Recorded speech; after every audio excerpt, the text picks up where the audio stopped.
blind swords for the ACW series from Revolution. Did you spell my name correctly, by the way? No, he did not. No. Yeah. Okay. All right. That's okay. We'll let you slide. By the way, I had to stare at your face today. I watched Zilla Blitz's video of March of the Drina. And sure enough, I'm watching it, and he shows the counters. Have you seen this yet, ARDWULF? I have not. No, I've got that queued up. Who's staring at me from one of the counters? It's his face. Hey, Artie. Apparently, they plastered on faces of supporters and people in the... And I'm like, oh my God! Look at the puss on that counter. Oh my God! They didn't give him a pipe and a hockey stick for some reason. I'm not sure why. When are you gonna get your face on a card? Huh? Well, that's coming. Though I didn't know the Austrian-Hungarian army had sunk so low at that point in the history. For God's sakes! Yes, right. So I'm sorry, I went off track. Not accepted into the Grenadiers. That's right. But actually, so Blind Swords started as a small Franco-Prussian system on the Battle of Mars-Latour with White Dog Games. So its genesis is really from a different war than ACW. Yes, we might not be off. So I've gotten suggestions like that. I get a lot of American Revolution suggestions. There's tons of them. So. Yes, we went into the ACW. That was mostly ACW. Then at any cost was back to Franco-Prussian War. And now I've reassessed things, and people have really asked for us to get into the Napoleonic era. So I'm starting to design a system that will accommodate that. So you're probably going to ask me, well, why is Blind Swords? How does it translate, right? Mm-hmm. Not that ACW and Franco-Prussian War are really that much different, right? I mean, pretty contemporary, really. I mean, they occurred roughly in the same decade, and though, man, I think that's one of the most fascinating things about it is that the Battle of Königsgrätz was in 1866, right, a year after the Civil War ended, and really the styles of warfare were so different, right? The European version of that era is still very Napoleonic with modern weaponry, which is why it fascinated me so much. So yeah, the system, did well with both those wars. And, people have been throwing all sorts of ideas at me about, let's say, American Revolution's a big one, right? Now, the problem with the American Revolution is it's, to do those battles, you really need a very tactical system. I mean, those are pretty small battles. And I guess that Blind Swords could transfer. So the whole idea behind Blind Swords, the reason I designed the whole thing is that it's a narrative approach to wargaming, right? It's what are the command and control issues that you read about in your history books? Why does that never happen in my war games? That's what's really compelled me to try to do this. And so if you take that idea that the structure is there's orders that you give your units, right? So all the Blind Swords, regardless of era, will have these basic features, which is you're giving your units orders, which are parameters for their behavior, right? So you're committed to a certain behavior for these units.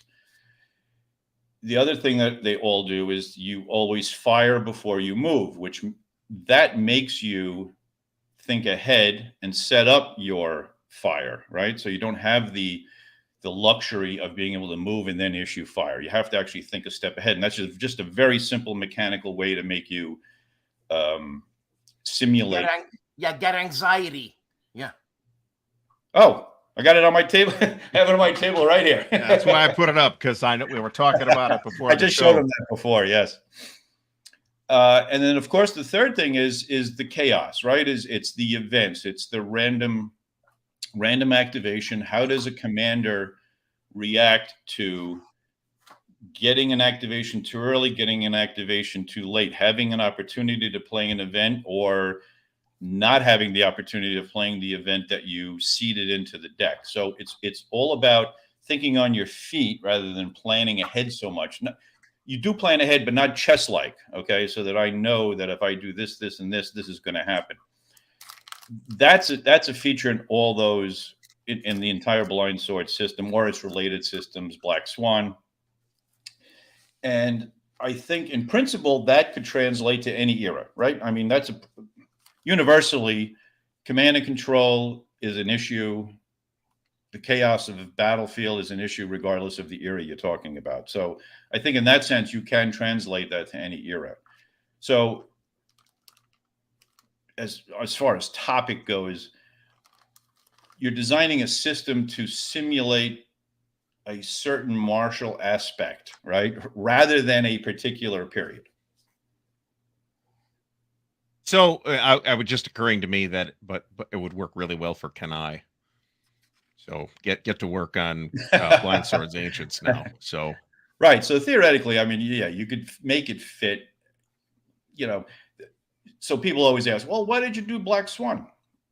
Well, because mechanically we felt that the chit pull system only works up to a certain point. So the Revolution games series of ACW games is regimental. And since you're down at that level, you tend, the bigger the battle, obviously, the more chits you're going to get into your bag or bucket or cup or whatever you're using. And there comes a point where you don't want to make the player pull 75 chits out of a cup, right? I mean, there's a certain point where you just go, no, this is not going to work anymore. So Black Swan came up because so many people were asking for all of Gettysburg, right? Because I had only done pieces of Gettysburg. And I knew I had to come up with a different system. There's no way I'm going to be able to do all of Gettysburg at regimental level with chit pull. Just wasn't going to work. having played, well, no, it has been done. Obviously, it has 3 days. Gettysburg did it. Yeah, and it has been done. I mean, it would take us 3 or 4 weeks to empty that cup. So right. So that's not the way I wanted this whole thing to go. The idea was to be able to play this at a fairly good clip and not have to spend 3 weeks playing the game. So I came up with this card system that Black Swan has that actually works pretty well. So yeah, I mean, the system itself is not designed for a particular period, but the system itself has to be adjusted for scale, right? And obviously, as you switch eras, so for Napoleonics, it's going to have the same basic sections of what a Blind Swords game is, but again, scale is going to change, and the way I approach the tactics is going to change. Very excited about that, by the way. I will also mention to you, since we got you here, there were 3 tables of Most Fearful Sacrifice running at Compass Expo in November. Oh, so, I didn't realize that. Oh, that's cool. So it seemed to have gone over very well there. Oh, awesome. Herman, yes. The new second edition of A Most Fearful Sacrifice. Any colorful changes in terms of box, map? Nope. Why would you change the map? No. All things. I'm just saying. There will be people with torches if you change that map. That's true. That's true. They lined up out front of Mark's house with torches and pitchforks. That map changes at all. You see, Herman, this is what happens at work. I'm misunderstood all the time. I'm misunderstood all the time. All the time. I got you. No physical changes. The counters are the same. The map's the same. What we did is we incorporated any errata or clarifications I needed to add. We just incorporated all that. And of course, the player aids are the size they were intended to be at the beginning. And we also added, by the way, 2 new scenarios. Ooh. God, I don't remember hearing that. That's cool. Yeah. Although there's a pretty rich scenario selection in the game as it is. So yeah, that's true. I didn't really go through it saying, damn it, there should be more scenarios like I but did with 3 Days of Gettysburg. Right. And we just figured we had to add something to it, right? And Herman, are those scenarios going to be available for the people who have the first edition somehow? Yes, there's an upgrade kit. So anybody who has the first edition buys the upgrade kit, everything gets fixed up nice. Do you know how many boxes are going to be printed of that game? Of the second edition? Yeah. I don't know. Mark hasn't told me.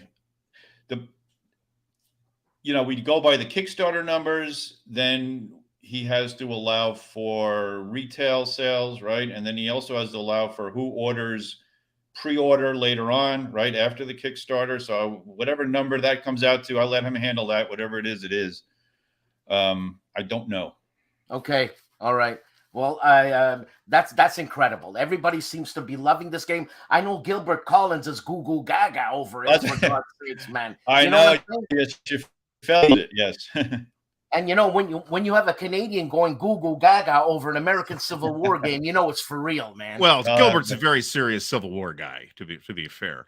He is. Yeah. I don't blame him for going a little loopy over it either.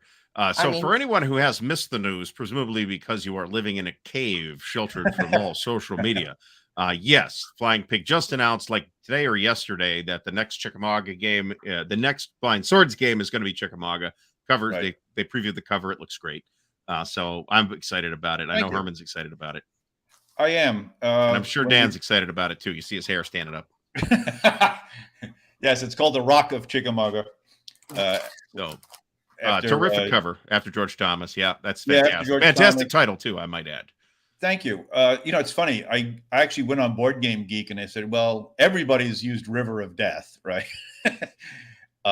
Or Baron Victory. So I went on there and I said, well, I know this battle because of the Rock of Chickamauga, because of Thomas. So, and I went on there. No game that I found uses that title. I'm not aware of any. That's for sure. Yeah. So I said, oh, this is great. You know, I found the title of every Bruce Catton book has already been taken, so you can't use any of those. Yeah, true. And now this is odd. So I said to Mark, I said, oh, well, let's call it the Rock of Chickamauga. Nobody's used this before. And then we talked about art, you know, what's going to go on the cover. So first thing we do, obviously, is you Google, you know, paintings or images, whatever, you know. That was, I think, the second image I saw, and I sent it to him. I said, oh, Mark, this looks awesome. I had no idea if he could get the rights to use it or not. So he wrote to Dale Gallen, who was the artist, and sure enough, he paid for it, and we got the rights to use it. And it's, I'm so happy. It really is. And it matches, I think, like artistically, the style matches the cover for Most Fearful Sacrifice. So the two go together very nicely.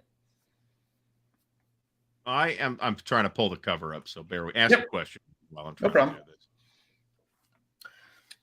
I know we're talking about American Civil War, but later, Herman, please remind me because I'm going to forget. I want to ask you about what's on the table. Okay. So yeah, again, this Black Swan system was just it's an outgrowth of Blind Swords, and it still has the base. Now, interestingly enough, there it is. If I'd have been prepared, I'd have had that ready to go, actually. That's okay. Interestingly enough, this battle is every argument I've made for Blind Swords is historical chaos. All right, is basically the term I use for all this. This battle has everything in it that would justify historical chaos. Things happen in this battle that, you know, people will tell me if it happened in Most Fearful Sacrifice, I could just go to read page 42 of this book about this battle, and you'll see some things happening that you would never, ever expect could actually happen on the battlefield. I mean, commanders didn't even know where their own units were. They didn't know where their flanks were. Guys were bumping into each other's flanks. And of course, the famous incident of Wood leaving his position in the Union line under the order from Rosecrans because he thought there was a hole somewhere else and there wasn't. And he happened to leave at exactly the same time as the Confederate main assault came in. Odd stuff. It's definitely a battle where a lot of stuff happens that was not anticipated by the commanders who were on the scene. Absolutely. So the whole battle started where they didn't even want it, where Bragg didn't want it to start.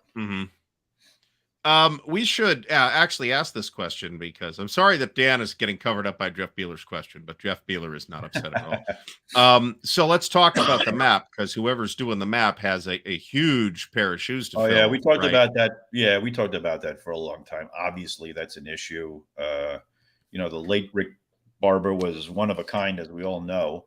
So finding an artist to fill his shoes, so to speak, for this game, you know, it was a tough decision on who can. So we got Jose Fauro to do it. He's agreed to do it. He did all the counter artwork for Most Fearful Sacrifice. And if anybody has the Hill of Death, he did the map for the Hill of Death, as well as the counters for that too. So, you know, obviously we don't ask him to copy Rick's style, or impossible. Do the best you can. Give us that same feel, you know, that same immersion that Rick did in your own style is fine.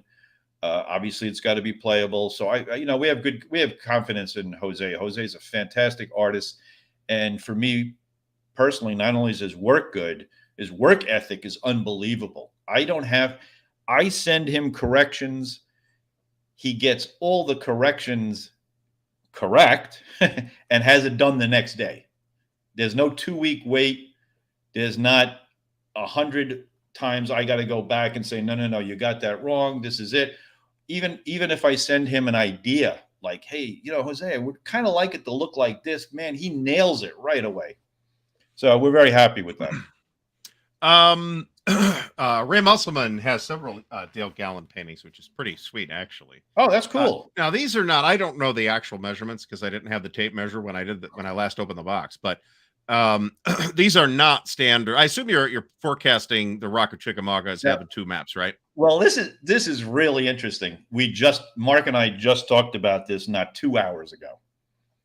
So yes, the original plan is we're going to have these 2 gigantic maps, just like Gettysburg, except that I actually sat here with a ruler and one of the maps I had and measured out exactly how many yards wide this whole battlefield was going to be.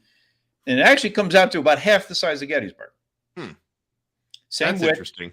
same width. Now, Herman, the Rock of Chickamauga, is this a Biggie Wiggy production like 3 days?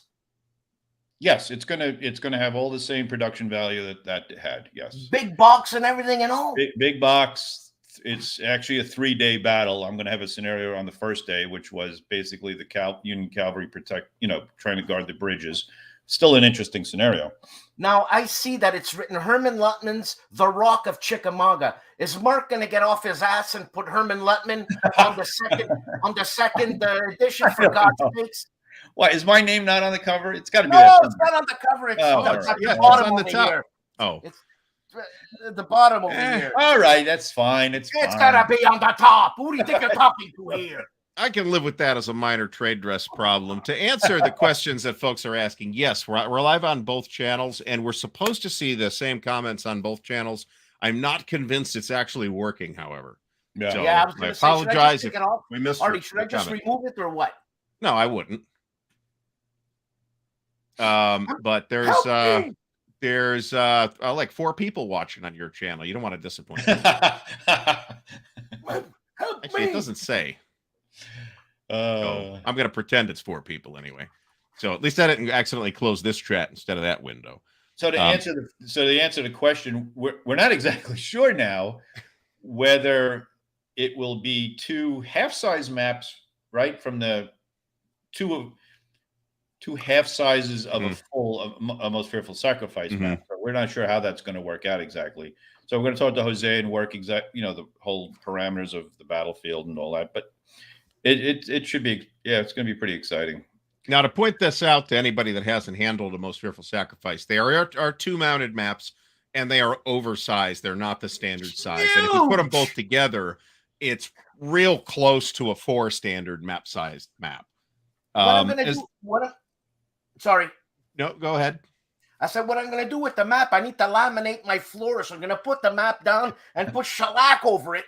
And I swear to God, it's going to be a beautiful floor. That's not a bad idea. Just put plexi right over the floor. Just oh my God, what a gorgeous map. I get shivers. It's not a bad idea, actually. Has there been any thought given to producing paper maps for those who want them? I know a couple people have asked elsewhere on social media, and I got at least one person asking here in the chat. Yeah, we also discussed that. If Chickamauga turns out to be 1 mounted map, Mark may add a paper map along with it. as an additional thing. The other idea I had was creating a PDF of the map so that people could print it out at their leisure. You could even, if you really wanted to, you could actually cut the map up then for the different scenarios. You got a lot of flexibility with that. So yeah, we have discussed that. Okay, that's a really interesting. If I'm like given the choice, I'll take a paper map normally because we're a big game anyway. Because I find modded maps kind of bulky and they make the game hard to store. Generally, this size box, it doesn't really matter too much, but in a lot of games that does create issues. A lot of games that I'm currently struggling with packaging. The mouse pad map, yeah, that was an awesome idea last time actually. So yeah, I don't like them. Boy, how would you store that thing? Jeez. Yeah. Well, you have to roll it up and keep it. You have to roll it up and But what I was thinking was just do it as a mouse pad, though. I mean, why not? Yes. I would use that mouse pad. So, yes. It's funny that you say you prefer paper maps. That's not funny. I just used the word like that. It's just because you said you like paper funny maps. Like a clown. You're funny. You make me laugh. Yeah, whatever. It's just that in a game like this, the game is so grandiose. It demands grandiosity. You know what I mean? And a paper map will not offer the grandiosity of the grandiose. You actually took the words right out of Mark's mouth when we spoke before. He goes, part of the selling point of this thing is it's supposed to be an overwhelming, exactly, super duper production. You see what I'm saying, Artie? Yeah. You see what I'm saying? The expectation for a high-end production is a mounted map, and I understand that. I usually play under Plexi anyway, so it doesn't really make much difference to me. Right, and I actually made that argument. We were talking about doing Miracle at Dunkirk, and it might end up being a paper map, and Randy was a little worried about it. I said, Randy, I think most war gamers prefer paper maps. They stick them under the plexiglass. Most war gamers do. Or whatever. Now you got me thinking of the Miracle at Dunkirk as a worker placement game, where you just move the Germans up and you move the British to the boat. No, it's not quite that. But. I mean, we could totally. I'm sure somebody's working on that. I think it's a clever idea. Oh, that's funny. So I may do that as a worker placement postcard game. Actually, you got to put the British guy on the boat. See, roll dice to see who goes first. The British guy goes on the boat. The German guy goes to where the British guy used to. Yeah, Stuka gets him or he escapes. Yes. Yeah, exactly. That's funny. So, going back to the topic, it's interesting because when I designed A Spoiled Victory, which is the Dunkirk game, right? The early version that was with White Dog Games, and now I'm doing Miracle at Dunkirk. It was actually designing Miracle at Dunkirk that gave me the idea to do the Plum Island Horror.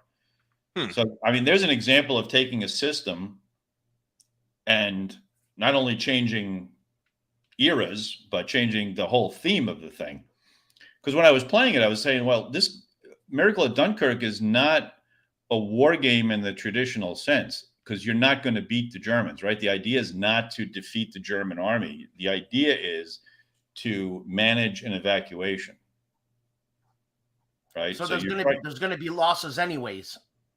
Right. The idea is to minimize your losses, hold off the Germans as long as possible, and basically rescue as many people as you can off the beaches of Dunkirk. So as I was going through that whole idea, and I was going like, oh, that's kind of cool. It's something different for a war game, quote unquote war game. I was thinking, wow, this is kind of like a zombie movie, right? Why couldn't you have You're right. some horrible force coming at you and you're trying to evacuate the townspeople? That started the whole idea for the Plum Island Horror. So there's a case of a game system actually jumping genres, right? Completely, yeah. Actually, I mean, it just goes to, I think, to illustrate the point that game mechanics can be agnostic, right? Yeah. You can apply game mechanics that we've seen a lot of games that have borrowed mechanics from war games, and in recent years we've seen a lot of war games borrow mechanics from outside war games. Yeah, to a contentious degree. Right. And I think that there are some legitimate Ameritrash Eurogame mechanics that can be translated to wargaming very easily. for example, and I totally agree with you. When I just did it by Iron and Blood, I actually use a mechanic from Conan, the Conan board game. God, who does that? Is it Mythic Games? It might be. I Mythic don't know. Anyway. I do not have it. So yeah, so they have this system. Actually, Batman Gotham City uses the same system, and they call it the River System, I believe. And I was watching a video on the game, and I'm going, man, that would work really well for activation of armies.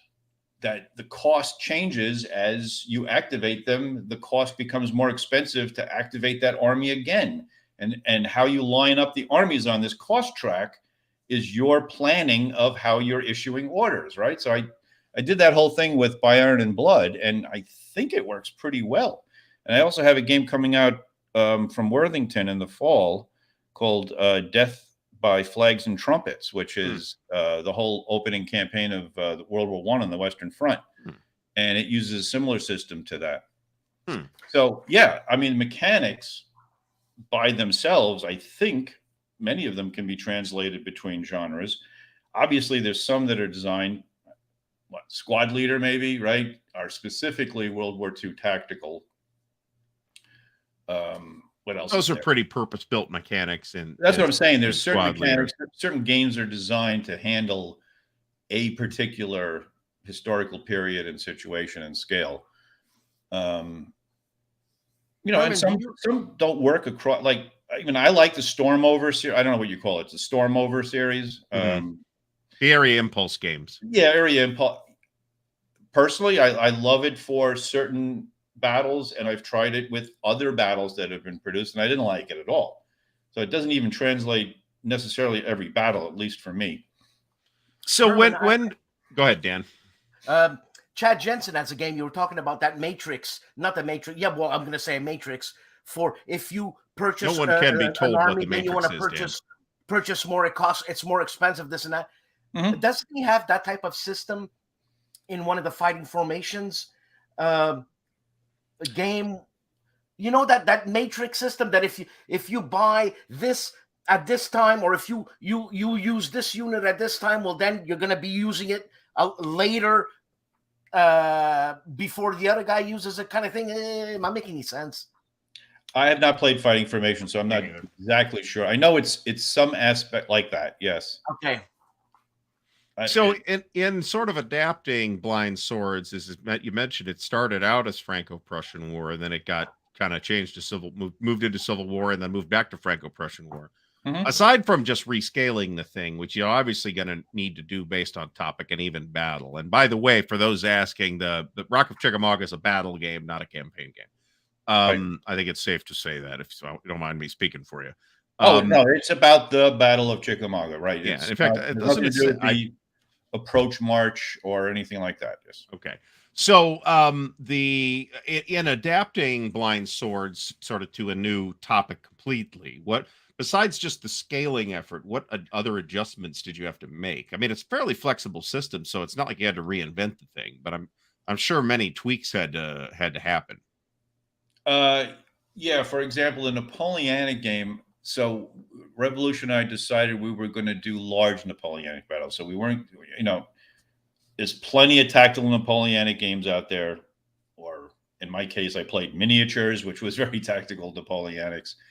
So we decided to go with large scale battles. So we picked the largest large scale battle you can possibly think of, which is the Battle of Leipzig, which is the largest battle in Europe up till World War I. You beat me to it.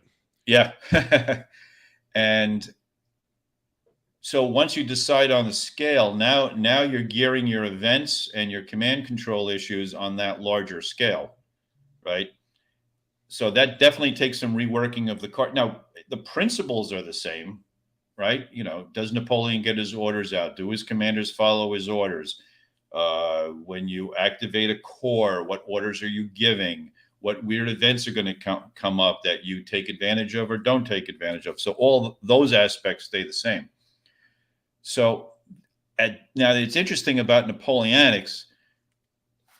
Everybody obviously wants to focus on tactics, right? Column, line, square, cavalry charges, skirmishes, all that kind of stuff.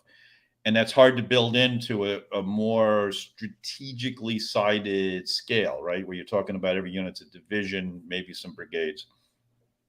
So what I'm working on is built into the CRTs are all those crunchy things, right? So, an infantry assault or an infantry firefight have their own CRT, their own special events that occur that will generate all that narrative and all that tactical feel. So, I mean, you can do like even you don't have to say what formation anybody's in, but the situation sometimes will dictate that. So I'm doing a solitaire Waterloo game right now for White Dog Games, and one of the modifiers is simply if you're firing at an infantry unit, it's an adjacent to a friendly cavalry unit, you get a benefit because the idea is that they're probably in square for the most part, right? So just simple aspects like that, where you don't get into all that nitty gritty with markers and formations and facing and all that, can be built into that whole system. In this creative atmosphere, I've just thought of another postcard game idea of a postcard game about Waterloo, where you roll a D6 on a table called the Napoleon's ass table. And you have to determine the state of Napoleon's ass before you can continue playing. You should say that. So I do have tables for Blucher and Wellington. When you pull their chit, you roll on the Wellington table, you roll on the Blucher table. The Blucher table is called Alte Vorwärts, which means old forwards in German. And Wellington's table is called Old Nosy. And if you happen to roll a 65 through 66, it's Napoleon is ill, and you lose one of your Napoleon counters, and exactly for that reason. Awesome. He was having a really bad day. He was having a really bad day at Waterloo. It was his ass was not in the best of shape at the day of Waterloo. That's true. I actually wrote it. I actually submitted a thesis proposal at one point, and that's one of my sources was actually an article from a medical journal speculating about the severity of Napoleon's hemorrhoids on the day of Waterloo. So. Yep. I'm still proud of that particular submission. The paper never got written, but I read the article in the medical journal. And I just read a chapter, and the guy in Bowen's book mentions Bragg had boils on him that was bothering him at Chickamauga. So I guess that's not particularly weird considering all the time they spent on horses, right? Exactly. So, how do you sit on a horse and a saddle and have to deal with that? Well, could you imagine having hemorrhoids and bouncing on a bloody horse saddle? Well, that's what I mean. No, I can't. Jan, thank you very much.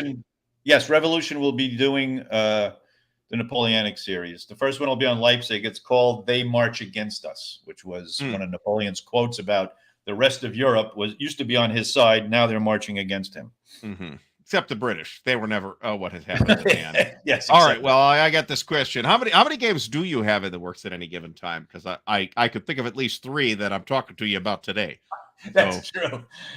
Oh my God. So this is a huge problem, especially since I've been retired, since I do take in more stuff. I have failed his role on the Napoleon's hemorrhoids table. That's right. The Herman's hemorrhoids table. Right. I have 6 seriously in the works right now that I have actively, that I'm actively working on. Man, I got to remember to wash the dishes. That's right. I'm not sure he can even do that. I try to force myself to concentrate on the important ones. And then, as things come to me in the shower or whatever, while I'm walking, I try to, I'll go write notes and things like that. But yeah, I have about 6 right now. I got about a dozen planned in various stages. And I do like to say, and honestly, I do like to change genres. So I like to do, a fantasy game or a horror game or a sci-fi game in amongst the Chickamaugas and the Waterloos and the Königsgratzes. Doing historical war games is a lot of work. I don't know if people realize how much work it is, but I got to read all this stuff on Chickamauga, all the details, make sure I got everybody in the right place at the right time and the right ratings. And it's a lot of work. When you're doing a sci-fi game, man, you're just designing and it's coming out of your head and you go, all right, this unit's going to do this and I will justify it later. I'll come up with the story behind it. So, hey, Mo. Mo from Mo's Game Tables here. Mo, thanks for stopping by. The Herminator is indeed here. That's right. The trouble is, I thought about using that a number of times, and then am I talking about you or am I talking about Mark Herman? People will get confused. I don't want to create confusion. Oh, yeah, I've been confused by with Mark Herman often. Well, Really? people write me stuff, and I'll go, "No, I'm not. I'm not that Herman." Different Herman. So, well, there was another good question here. Maybe we already answered it. So, Okay. so in any case, though, I mean, this is kind of a lot of stuff, right? Yeah. But I mean, it's a good thing. Plus, there are other Blind Swords games in the works from other designers, right? So, Yeah. So I did the first 3, and then other designers hopped on the whole thing. This is very similar to what happens with States of Siege, right? And so many people hopped on board. I was supposed to do a game on Stones River, and I was like, "Oh, Roger, I don't know if I need to do that. You got so many in the hopper now. Why am I going to add another one on there? Let me do something different for you guys." And that's why the whole Napoleonic thing started. Well, I'm real big into Napoleonics right now, to be completely honest. So that's I'm great. excited about that as well. So, I got into it when like I said, when I was doing miniatures, and I painted, I had a French army and a Russian army, and I wrote miniatures rules, and I really loved that period. We were down to what cuff colors did the second Nassau wear, that kind of stuff, making sure you had the right flags. I'm just texting Dan to make sure there he is. Everything's okay. Apparently, is everything okay? Everything's okay. All right, good. Your Actually, hemorrhoids it's better now. Weren't acting up, were they? Or did your internet connection fail? Let's roll on the hemorrhoids table. No. Because I was having some pretty shoddy internet here. Yeah. I feel like I should be getting better internet. Yeah, again, your internet keeps your video feed keeps like. That's an artifact of the OBS virtual camera. It shows up in StreamYard, but it doesn't appear to show up in the live show, as far as I could tell. So I've decided to ignore it. So John C. from the sunny Philippines is here. So to answer John Madison's question, Herman's you got stuff in the works from Revolution. You got stuff in the works from Flying Pig. Anything in the works from Tiny Battles explicitly that we don't know about already? I got the next game in the Shattered Union series I have to work on, which will be on the Battle of Fredericksburg. Not a lot of games on that. No, that's one of the reasons I picked it. Yeah, and then you've got the Shattered Union series is to do battles that are not covered, heavily covered. So how are you actually? I gotta ask about that now. I feel like that's Fredericksburg specifically hasn't been done a lot because it's a fairly challenging battle to simulate, right? How are you addressing that? I don't know yet. Okay. That's fair. Still working. I took it. We were coming up with the list of what battles are we going to do. So I started. I did Champion Hill, which is another fairly obscure but important battle. It's a hugely important battle. That's I think there's only 2 games on it. I think out there. That sounds right. The Gamers did one, and then somebody else did one. So we were going through the list. Brandy Station. Claude's going to do one on Cross Keys in Port Republic in the Shenandoah Valley, and I was like, "Oh wow, there's not a lot of Fredericksburg games. That's a huge, big battle, right? People have kind of ignored it, and it's obvious why. So I like challenges like that. I mean, for God's sake, I did a game on Pickett's Charge, so I mean, I'm willing to take on anything at this point. That was slightly one-sided affair. That's right. Which, by the way, goes to the topic of the show is that system. So you talk about systems that can cross different periods, right?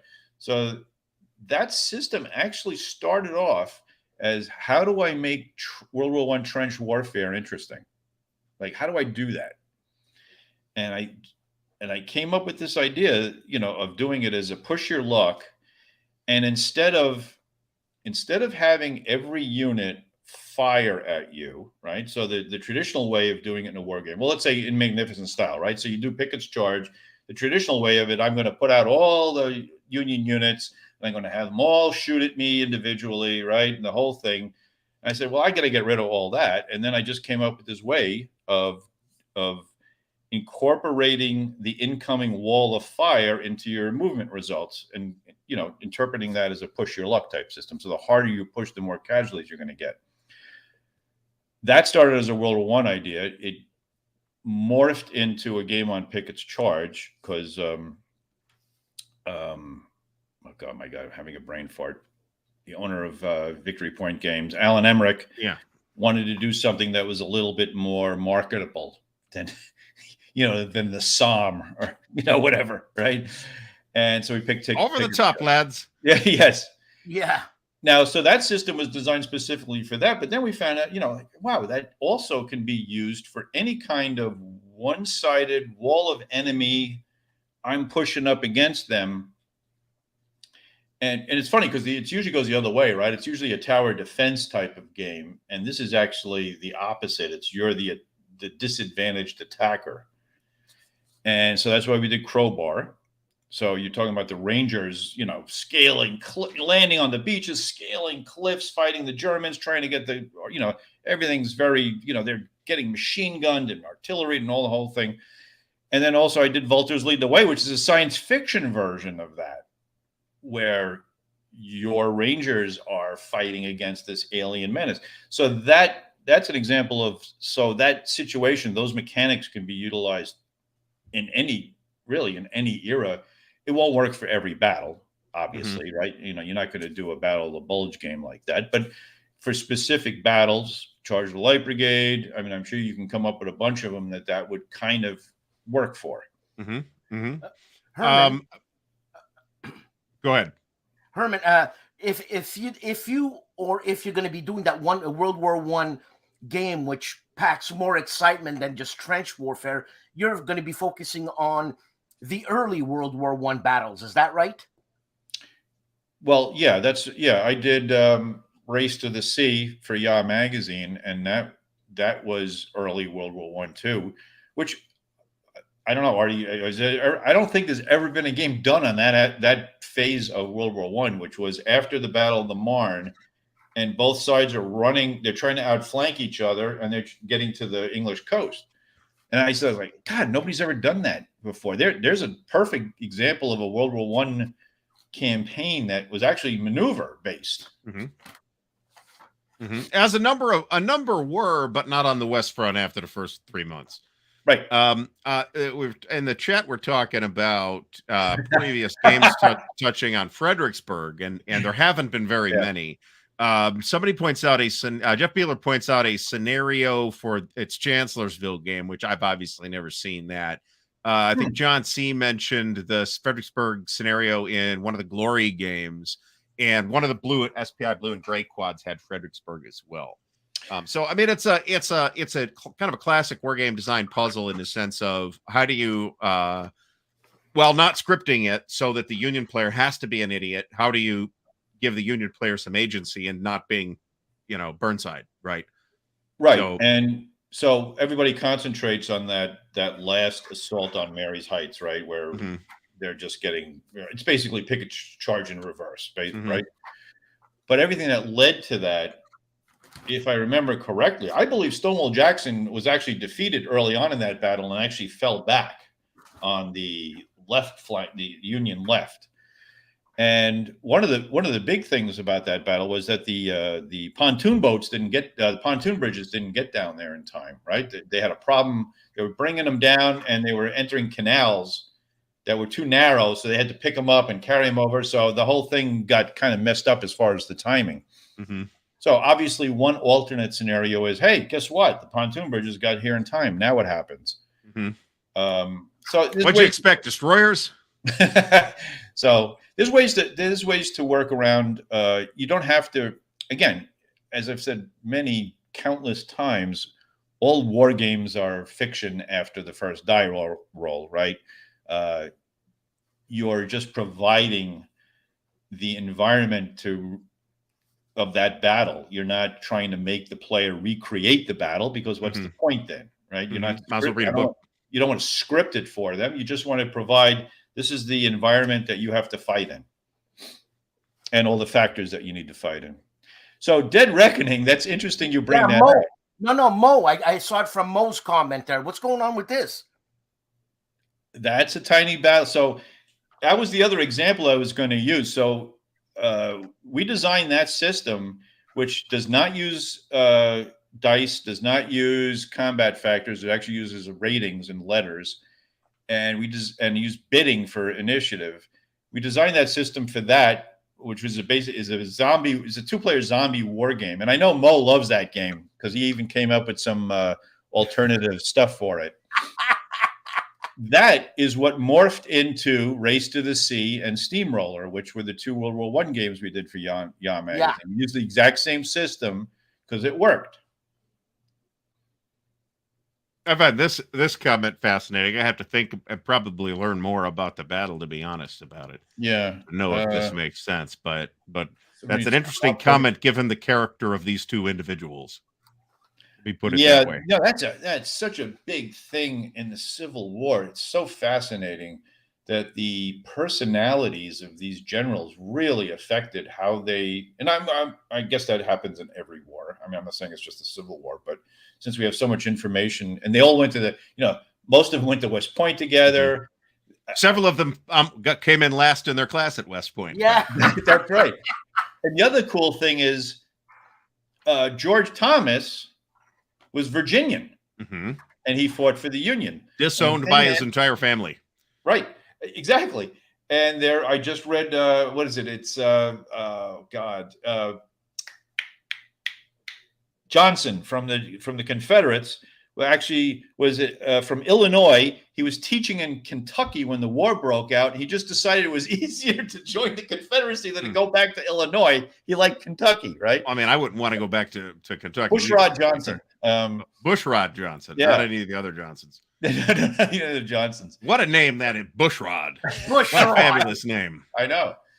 But, Bragg was a cranky old bastard who was pissed off that his original plan of, not driving the Union away from Chattanooga, that Longstreet's attack was succeeding in the South. I mean, all these personalities work into how they react. And that's, again, that's part of what the blind sword system tries to do. I try to inject their personalities into how they react to different situations. That's that narrative. 3 commanding officers at Gettysburg came in last in their respective classes at West Point: George Custer, George Pickett, and Harry Heath. Oh, Heath too. Yeah. Oh boy. Yeah. I mean, a lot of these guys fought together in the Mexican-American War, and now they're at odds with one another. They knew each other. A lot of them were friends. So that's actually an interesting, not exactly on topic point, but I'll ask the question anyway, since it's at least relevant to war games. To what extent do you think that, one of the reasons that Civil War remains fascinating is the colorful array of individuals that we have populating those stories, right? I don't think that's really less true of, say, the Napoleonic period. To what extent does that seem like that's the case for the American Civil War? Because it was here, right? Because we have the records, we can read the memoirs, we can read the war reports, we can read the archives. They all spoke and wrote English. We don't have to learn French or Prussian or whatever to figure out what they said and what they thought. Well, it's funny because I was just mentioning it to Nancy before when I was reading this book, and I was saying, God, these coincidences and these relationships, this is what makes the Civil War so fascinating. It's not only that it's all American, it's that these two sides are so interrelated, right? But they were all friends. They're all, well, when they say brother versus brother, I mean, that's literally some of the case, right? Yeah. And I remember I can't think of his name right now. There was a Union general, started with an L. I just read about it, but he was a great poet and wrote Antony and Cleopatra, and all, this was a very well-known poem that everybody in the Civil War era was reading. Well, he was in command of a brigade, Lion, and he died at making that last stand against the Longstreet's big attack. And when the Confederates realized who he was, they guarded his body. They recited his poems during the campfire that night. So these are the kind of relationships that are just intermingled, right? A guy seeing another dead guy and saying, "Oh my God, that's the son of the guy I know. We have to take care of that." it's fascinating. Mm. Kentucky had guys on both sides, right, fighting at the same battle. Literally, as did Tennessee. As did Tennessee, yeah. No, and as did Ohio, if you count the Copperheads. That's right. You were comparing. Was there that camaraderie in the Napoleonics thing? And I'm just assuming. I'm thinking. There were cases where you could draw parallels to that. Well, I mean, they weren't both Americans type things. One was a Russian, and another one was an asshole. You know what I'm just saying? Don't talk about Bernadotte that way. I'm just saying they must have hated but respected each other. But I think in the Civil War, because I'm listening to a podcast right now called The Civil War, which is fantastic, by a couple, by the way. She's from the South and he's from the North, and they're married. Freak me out. Okay. Anyways. That was a while ago. I hope we've gotten over that. We haven't. But I was just going to say that's not that unusual. No, but I'm just saying. And there was such brotherly respect and love, man, for even generals who didn't go to school together but respected their tactics, their reputation, this and that. I mean, it's really romantic, really, really romantic. Yeah, that's actually the right. I think that's the right term for it. Actually, is romantic in the literary sense. Yeah, there's definitely another level there with the American Civil War that, well, at least I think Americans appreciate. Mm-hmm. You think World War I had that gentlemanness? Well, I mean, you got the Christmas truce in World War I. Right. Point out as a relatively famous example. The air war, man. It was very gentlemanly for a while. That's true. After it became less gentlemanly, after they started firing pistols at each other from the planes, I think just something you had. I mean, I want to see that in a movie, okay, where they're flying past each other shooting pistols. The real tragedy of World War I is that I think most of the armies did this early, but especially the British, they had the PALs, right? So they were all from the same community, forming the same battalions, going out and getting wiped out together. Mm-hmm. That was tough. Yeah, this is true. There's also, there's a reason the Swedes like Bernadotte too, right? So I think one can find these sort of heartwarming examples in a lot of otherwise, big messy conflicts, right? So. Yeah, well, with the Napoleonic Wars too, you got a lot of the guys who turned against Napoleon later in the war were actually fighting for him early in the war, and that caused some issues. I think the Dutch Belgians, as a matter of fact, at Waterloo, had just fought for Napoleon before, so you get a little bit of that. We mentioned, I guess I'll mention this because you mentioned the Somme earlier. Tolkien was at the Battle of the Somme. Jesus. So, and I think he got sick and was invalided out with trench foot or something like that, and spent the rest of the war on shore. But like everybody he went to school with that went into the army, all dead. So, Jesus, how does that happen? I mean, World War I is how that happens. Well, even like if you see All Quiet on the Western Front, the Germans did the same thing. At least at the beginning of the war. I don't know about later on, but they were all from the same communities going out there. And we're thinking a whole village being wiped out because they're in the same whatever platoon, this and that, and we think Saving Private Ryan is bad. You know what I'm saying?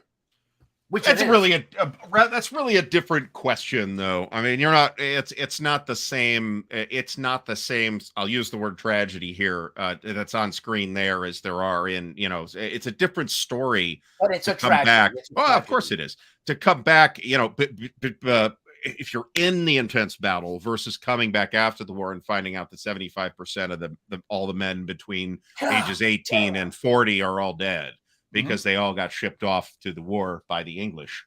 And from your village in Scotland, for example. English always happy to die to the last Scotsman or Australian or Irishman. I'm just saying. Not that the Scots are sore about that at all. No. There's a great book on this by Tom Shippey called J.R.R. Tolkien, Author of the Century. Yeah, he's right. You're right. I actually went to see Shippey give a talk on the book, and then I went and read the book, and it's very convincing that Tolkien's literary works were shaped largely by his experiences in World War I, which I find completely believable. Yeah, I believe it. Yep. So let's I guess do a rundown of everything you got coming out. You've got the Plum Island Horror from GMT, which is sort of a retro horror zombie game. Yeah, that thing, I tell you, man, I am so happy. I think I mentioned this to you in our emails when we were talking about Kai, that GMT's development teams are so sophisticated now compared to when I did At Any Cost, 6 years ago, 7 years ago. There's a whole layer of different tests, and I hope that entire layer is currently piled on top of Vance Von Voorhees to get that hit check done. Yeah, I'm just saying. But please continue.